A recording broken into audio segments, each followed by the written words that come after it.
आता याला ढ करायचं असेल अजून पाणी टाकाल. हां. हो. पॉलीप्रॉपिलिन नावाचं मटेरियल आहे. हं. तर यांनी आपल्याला व्हायोलिनसारखं जलतरंग वाजवता येतं, बरं. म्हणजे कंटिन्यू सूर. हां. वाह! ग्रेट. बीइंग वुमन टॉक्सच्या आजच्या भागात मी रोहिणी वाजपेयी तुम्हा सर्वांचं खूप स्वागत करते. नेहमीप्रमाणे आजही आपण खूप वेगळा विषय घेणारच आहे. दरवेळेला मी हेच म्हणते की वेगळा विषय, तर खरोखरच आजचा विषय खूप वेगळा आहे. आज आपण भेटणार आहे जगप्रसिद्ध जलतरंग वादक सुरमणी मिलिंद तुळाणकर यांना. जलतरंग हे वाद्य खूप जणांना माहिती नाही आहे आणि आज आपण त्या वाद्याची ओळख करून घेणार आहे. आणि मिलिंद सरांनी ज्या काही नवीन वाद्य बनवली आहेत त्याच्याबद्दलही ओळख करून घेणार आहे. तर मिलिंद सर, स्वागत आहे तुमचं बीइंग वुमन टॉक्समध्ये. नमस्कार. नमस्कार. मिलिंद सरांची बॅकग्राऊंड सांगायची म्हणजे त्यांचे आईवडील संगीतामधलेच होते आणि आजी आजोबांकडून पण त्यांना हा एक वारसा मिळालेला आहे. तर सर, तुम्ही तुमच्या या वारशाबद्दल सांगा थोडं आधी. हो, म्हणजे फारच कमी लोकांना असं म्हणजे नशीबच म्हणायला पाहिजे की घरात, म्हणजे मी दोन्हीकडे माझं शिक्षण झालं, अमरावतीला आणि साताऱ्याला आजी आजोबांकडे. तर असं फारच क्वचित वेळा होईल की अमरावतीला असलो तरी क्लास चालू आहे घरात म्युझिकचा, सातारला चालू असलो तरी आजीचा क्लास घरी चालू आहे. तर लहानपणापासून नकळतच इतकं ऐकलं आहे की जेव्हा आम्ही वाजवायला गायला लागलो तेव्हा काही, अरे हे आपल्याला येतच आहे, अरे हे आपल्याला माहितीच आहे असं. तर इतका तो, म्हणजे नेहमी मी गमतीने म्हणतो की दुसरं काही करूच शकलो नसतो, इतकं ते म्युझिकनी आम्हाला लहानपणापासून म्हणजे पूर्ण संस्कार आपोआप झाले. वडील सतारवादक होते, श्रीराम तुळाणकर म्हणून, अमरावतीला विदर्भ महाविद्यालयामध्ये ते म्युझिक डिपार्टमेंटला होते. आई सौ सरिता तुळाणकर, ती प्रोफेशनल गायिका होती, तिने पण काही दिवस शिक्षक म्हणूनही काम केलं, लेक्चरर म्हणूनही काम केलं, MA आणि हार्मोनियम आणि गाणं दोन्ही. आणि मग आजी आजोबांकडे, आजी तुम्हाला माहितीच आहे, तुम्ही त्यांच्याकडे शिकलाय. तर आजी दिलरुबा वादक होती आणि संगीत शिक्षिका कन्या शाळेत, आणि आजोबा जलतरंग आणि इतर सर्व वाद्य.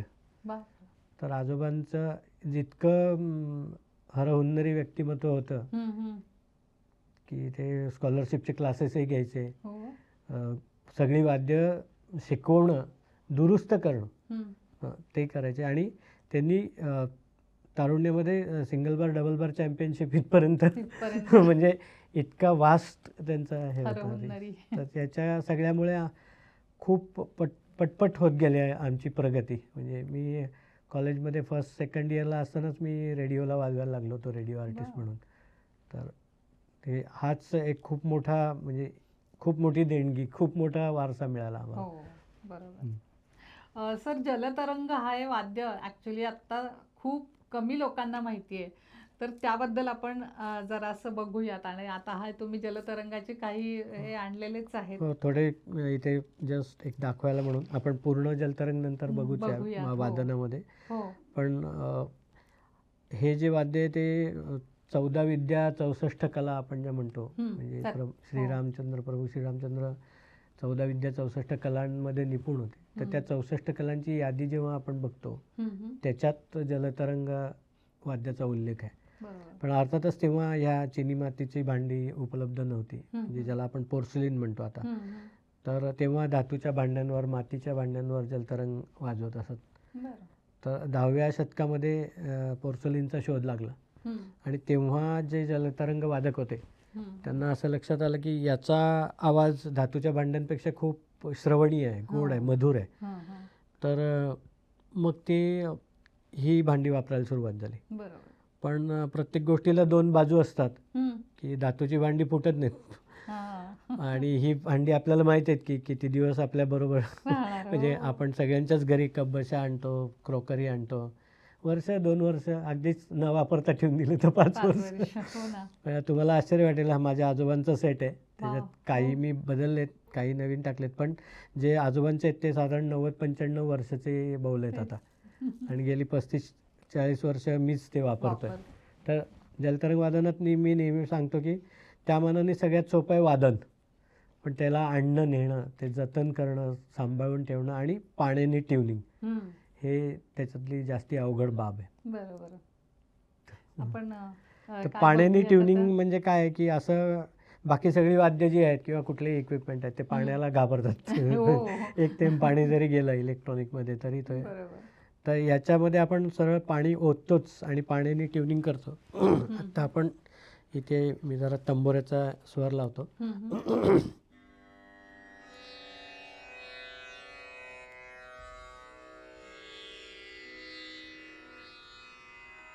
तर आता इथे आपण हे जे लावलंय त्याला आपण पाणी टाकून आता हा नी लावलाय, हा सा आहे, सा नी. हो. तर आता आणि हा वरचा सा आहे. हो. हां, तर आता याच्यात आपण जेवढं पाणी टाकू तेवढा स्वर त्याचा उतरेल. म्हणजे आपण याला कोमल नी करू शकतो, ध करू शकतो. बर.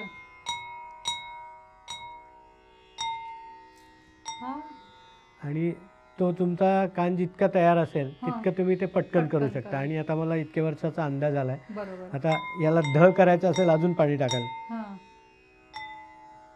हो. हं, तर असंच त्यातनं पाणी काढलं की त्याचा स्वर वर जाईल. आणि साचा बाऊल असेल तर त्याच्यात नी, कोमल नी असं करता येतं, पण साच्या बाऊलमध्ये रे नाही लावता येत, म्हणजे पुढचा स्वर नाही लावता येत. तर असं ते वाद्य आजोबांकडनं जेव्हा मला मिळालं तेव्हा हे जे खाली तुम्ही बैठक बघताय त्या आजोबांनी लाकडाच्या बनवल्या होत्या. तर मला लक्षात यायला लागलं की लाकडाचा आणि पाण्याचं काही जमत नाही याच्यात, ट्युनिंग करताना पाणी बाजूला सांडतं. तर मी हे कॉरुगेटेड प्लास्टिकचं बनवलं आहे. त्याच्यात आपण तो एक बरोबर त्या बाऊलच्या मापाची खाच केली आहे.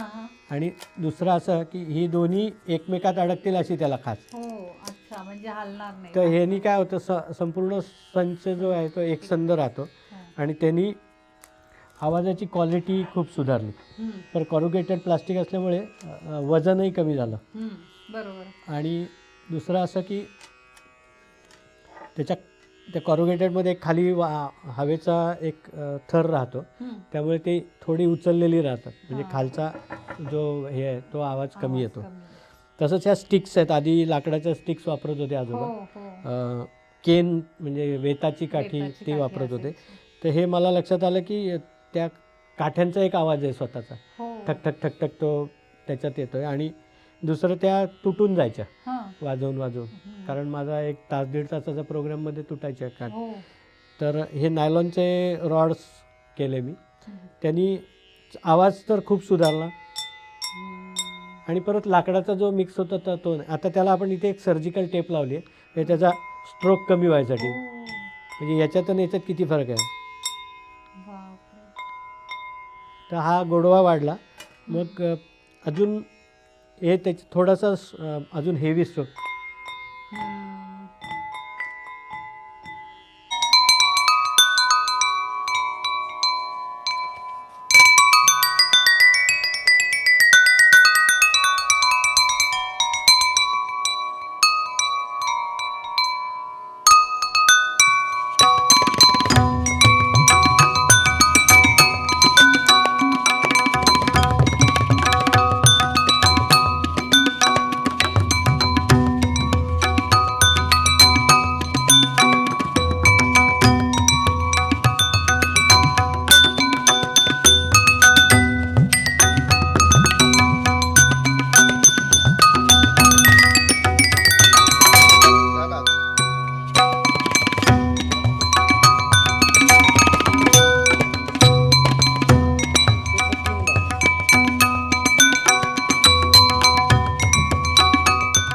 आणि सगळ्यात जलतरंगमध्ये एक सगळ्यांना उणीव वाटत होती की जलतरंगमध्ये सा असा स्वर लावता येत नाही.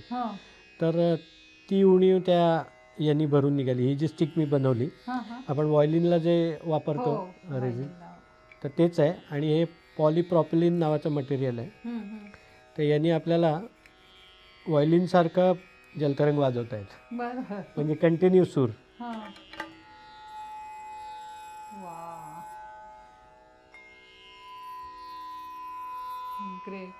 तर हे सुरुवातीचा आलापाचा जो भाग असतो आपला की हम्म. ज्याच्यात संथ लयीत वादन करायचं तो असतं, पण ह्याच्यात तर तेव्हा घेऊ त्यांनी शकतो आपण.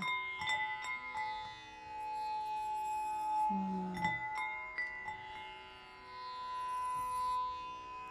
तर हे सगळे बदल करून त्या जुन्या वाद्याला आत्ताच्या सगळ्या म्हणजे आत्ताचे जे संगीतातलं प्रचलित वादन आहे त्याच्या बरोबरीत आणण्याचा आटोकाट प्रयत्न केला. हे सगळे बाऊल किती असतात म्हणजे आता आपण हे आता हे मी थोडे 5च ठेवलेत, पण हां, हां. मला जेव्हा एकट्याला माझे सोलोचे कार्यक्रम असतात तेव्हा हो. मला 18-19 बाऊल पुरतात. 19. पण मध्ये हां, एका प्रोग्राममध्ये म्हणजे मी G20ला वाजवायला गेलो होतो, हो हो तर तिथे सर्व राष्ट्राध्यक्षांसमोर आम्ही वाजवलं. तर हो. भारतातनं 84 कलाकार त्यांनी बोलवले. तर तिथे मला माहीत नव्हतं की मला कुठल्या कलाकाराबरोबर जुगलबंदी करायची आहे किंवा कुठल्या कलाकाराची मला साथ द्यायची आहे किंवा माझ्याबरोबर कोण वाजवणार आहे. तर अशा ठिकाणी मला 27-28 बाऊल न्यावे लागतात, की जसं पेटीत आपण सगळे शुद्ध कोमल असतात तसे आम्ही मग सगळे लावून घेतो. सगळे म्हणजे लावून 2 थर तयार होतात, एक इकडे अर्ध गोलाकार आणि मागे सगळे कोमल तीव्र. ओके. तर असे 27-28 बाऊल घेऊन झालं. हो. G20चा तुमचा मी व्हिडिओ मला वाटते आपण प्रेक्षकांना पण हो, दाखवूया दाखवूया. की जिथे आपले पंतप्रधान मोदी सुद्धा आलेले होते. तोही आपण एक नंतर व्हिडिओ दाखवूया आणि त्याच्यामध्ये. आश्चर्याची गोष्ट म्हणजे G20 झालं हां. आणि 15 दिवसांनी मोदीजींचा वाढदिवस होता. हो. तर आमच्या टीममधल्या एक सिलेक्टेड लोकांना परत वाढदिवसाच्या कार्यक्रमाला बोलवलं, वाव. तर तिथेही वाजवायची संधी मिळाली. खूपच छान. त्या व्हिडिओमध्ये आपल्याला हे सगळं दिसेलच.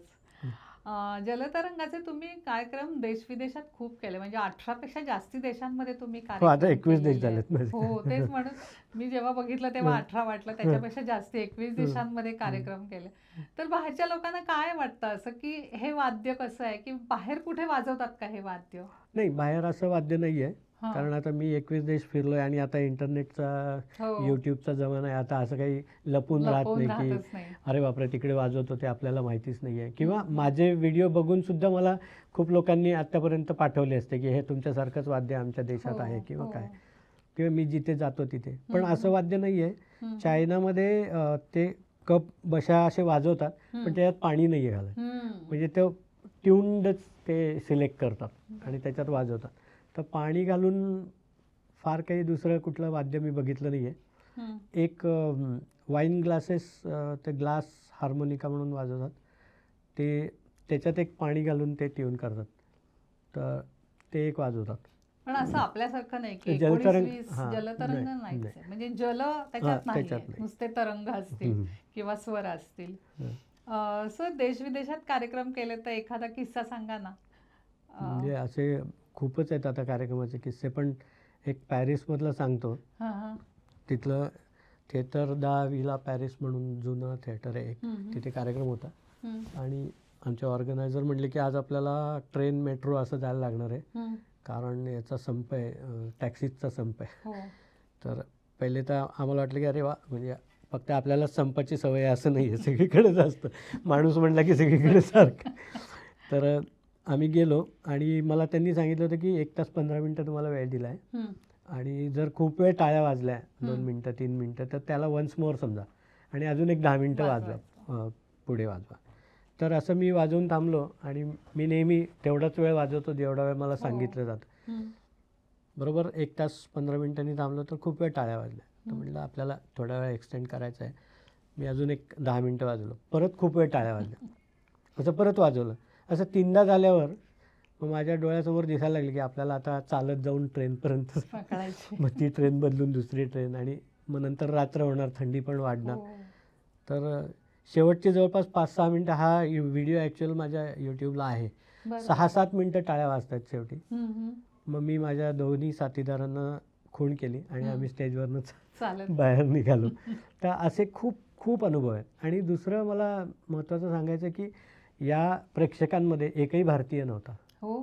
सगळे तिकडचे लोक होते ऐकायला आणि 15 युरो तिकीट होतं, म्हणजे विनामूल्य कार्यक्रम होते. आपल्याकडे असं तसं नव्हतं. आणि या सगळ्यांना पहिल्या अनुभवात जलतरंग इतकं आवडलं, हे फार महत्त्वाची गोष्ट वाटते की त्यांनी शास्त्रीय संगीतही फार ऐकलेलं नाही आणि जलतरंग तर बघितलेलंच नाही, तरी पहिल्याच कार्यक्रमात त्यांना ते खूप आवड. खूपच आवड.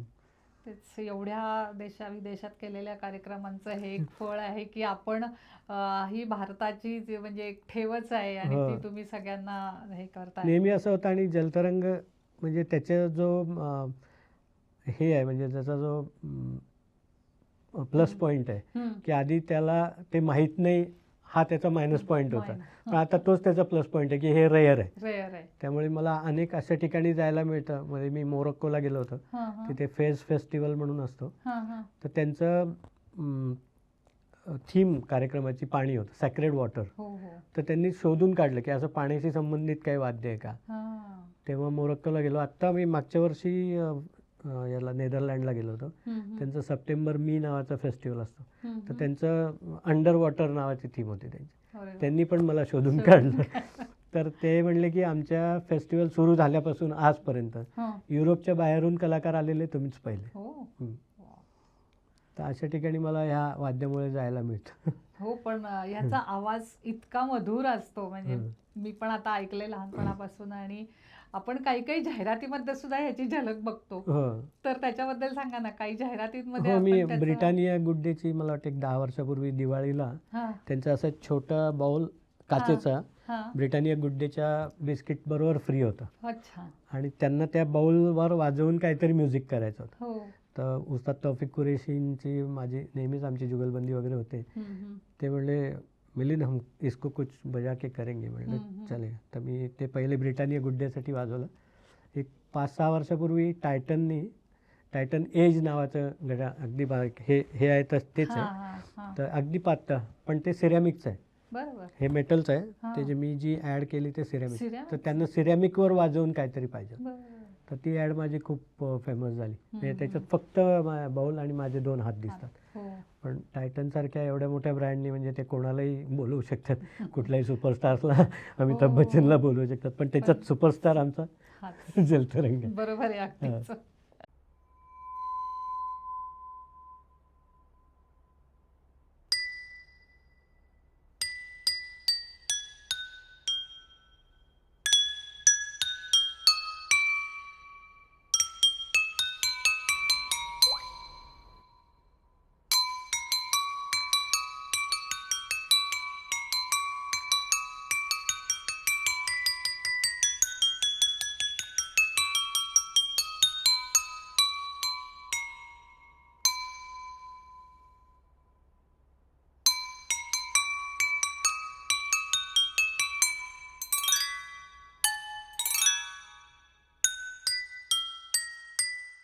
सर, तुमचे पुरस्कार, आता सूरमणी हा पुरस्कार मिळालेला आहे. हो. त्याच्यानंतर तुम्हाला मध्य प्रदेशचा पुरस्कार मिळालेला आहे.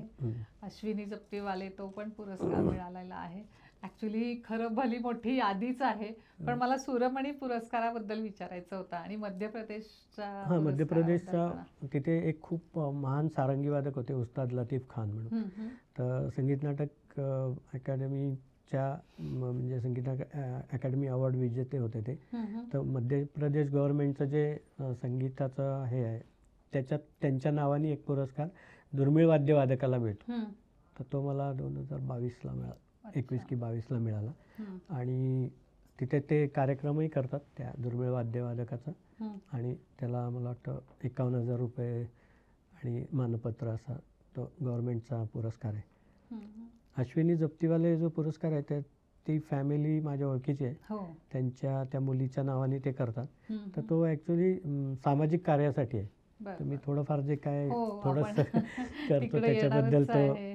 त्यांनी दिला होता मला. आणि सूरमणी पुरस्कार सूरमणी सूरसिंगार संसद म्हणून मुंबईला हो. जी संस्था आहे, बरोबर. तर तो पुरस्कार मिळून मला वाटतं आता 25 वर्ष होत आले. हो का? हो, म्हणजे ते नवीन कलाकारांमधला सिलेक्ट करतात आणि त्यांचं वादन ठेवतात. आणि तालवादकाला तालमणी आणि सूरवादकाला म्हणजे वाद्यवादकाला आणि गायकांना सूरमणी असा. आणि सर, तुमचं गव्हर्नमेंटमध्ये पण तुमचं हे आहे ना, म्हणजे मी ती जी पुरस्कार समिती असते हां, त्याचे त्याचा तुम्ही. मी काही दिवस सदस्य होतो. सदस्य. यावर्षी नाही आहे, हम्म. पण एक 2-3 वर्ष मी त्याचा सदस्य होतो. बरोबर. अजूनही तुमचे बरेच पुरस्कार आणि हां, भरपूर आहे. 2 मान- वर्षापूर्वी तो लता मंगेशकर पुरस्कार लता मिळाला. मंगेशकर हां. पुरस्कार मिळालेला होता. नंतर देणे समाजाचे म्हणून हो. तो एक पुरस्कार. त्यांचा आपण इंटरव्ह्यू घेतलेला होता. हां. आता एक मला विचारायचं होतं, आता जलतरंग आणि जुगलबंदी, हां. आता तुमची इतक्या जणांची जुगलबंदी बघितली आहे, हां. तुमचे व्हिडिओ बघितलेले होते मी. तर ते जुगलबंदी कशी होते, म्हणजे कथ्थक बरोबर झाली होती, अजून दोन तीन वाद्यांबरोबर तुमची, नाही, खूप वाद्यांबरोबर. मला त्याबद्दल सांगा ना सर. मुख्य माझं हे होतं जुगलबंदी करण्यामागचं की जलतरंगला लोक वाद्य, संपूर्ण वाद्य समजत नाहीत, की असं की नाही हा त्याच्यात काय होणार आहे असं. म्हणजे मला नेहमी एक वाक्य मी सांगतो की वाद्यात किंवा कुठल्या वस्तूत लिमिटेशन नसते, ते वापरणाऱ्यामध्ये असते, म्हणजे कलाकारामध्ये असते. आपण त्याच्यात काय होतं हे बघायला पाहिजे. त्याच्यात हे निघत नाही.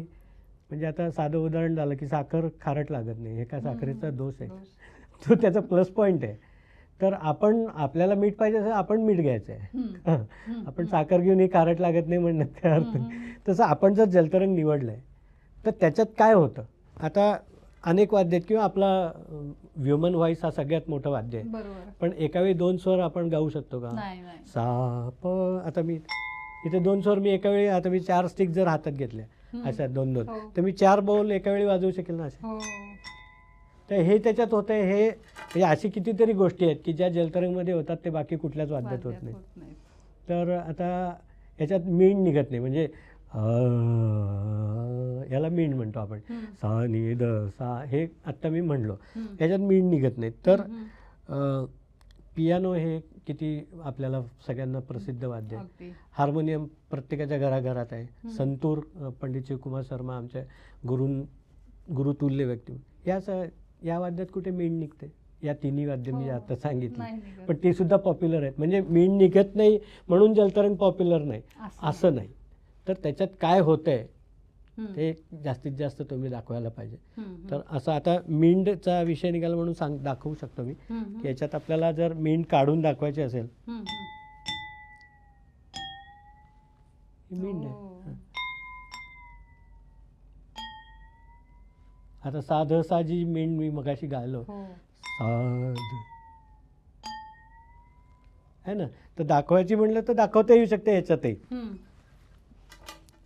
तर असं ते म्हणजे तसं ते खूप डायनॅमिक वाद्य आहे. बरोबर. आणि वाजवताना म्हणजे आपण ड्रम वाजक जसा त्याचे आपल्याला मुवमेंट बघायला खूप छान वाटतं, तसं वाजवताना तुम्ही जेव्हा व्हिडिओ बघाल तेव्हा आपण दाखवूच.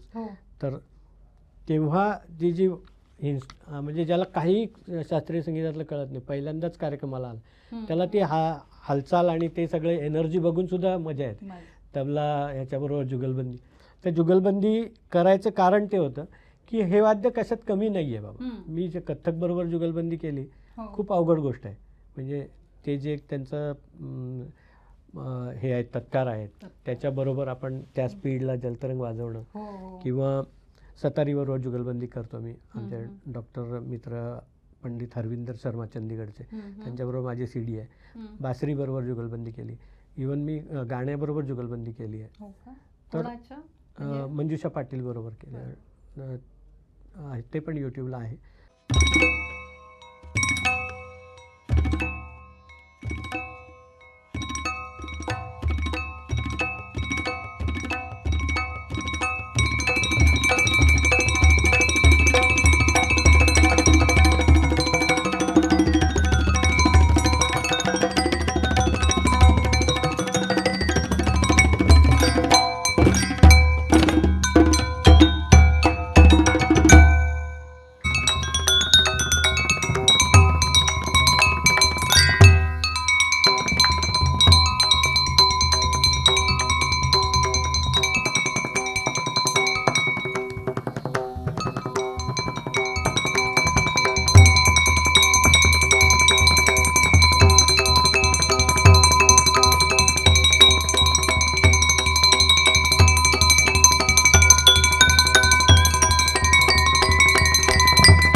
तर सगळ्यात बरोबर जुगलबंदी करून. आणि दुसरं की हल्ली आपल्याकडे काय झालं की जे बासरी शिकणारे लोक आहेत ते बासरीच्याच कार्यक्रमाला जातात. त्यांना वाटतं बाकीच्या कार्यक्रमात म्युझिक नाहीच आहे.